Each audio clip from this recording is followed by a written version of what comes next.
बेटी बचाओ बेटी पढाओ असं म्हटलं जात आहे, पण खरंच ही बेटीला न्याय मिळतोय का?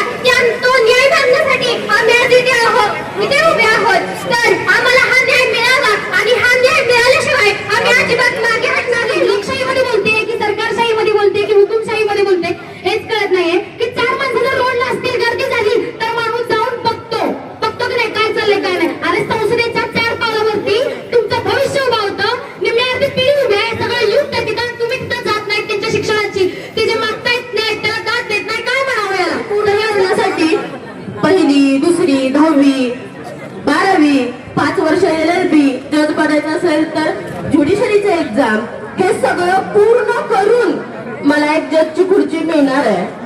तर तुम्ही 4थी पास, 5वी पास की नापास माहित नसतानाही एवढ्या मोठ्या खुर्च्यांवर कसे काय बसता? बलात्कार होत आहेत, 2-4 वर्षाच्या मुलींवर बलात्कार होतात, तेव्हा बलात्कार होत नाहीत. आम्ही आमच्या शिक्षणासाठी आमच्या हक्कासाठी आंदोलन केलं तर अटके होते, ते पण बलात्कारावर का अटके होत नाहीत? इंग्रजी विद्यार्थी आहेत ना, मला त्यांना एवढं सांगायचं की तुला तरी आज मी हा माझा अंत नाही, भेटेल उद्या नव्याने हे सामर्थ्य नाशवत छातले जरी पंख माझे उडे न पुन्हा मी, छातले जरी पंख माझे उडे न पुन्हा मी, कारण मला रोखू शकेल असं वादळ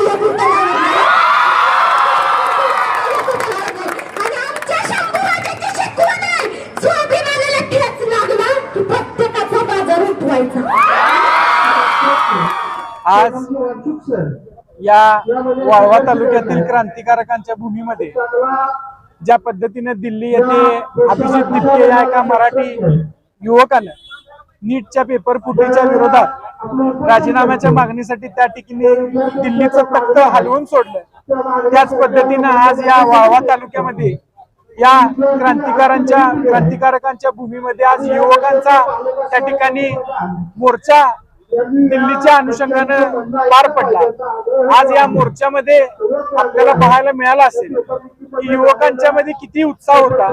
त्यांच्यामध्ये त्यांना परवा दिवशी या तालुक्याचे कडकनाथ आमदार ज्यांनी युवकांना आतंकवादी म्हणण्याचं काम केलं, त्यांच्या विरोधात युवकांच्यात किती रोष होता हा तुम्ही आज या ठिकाणी बघितला असेल.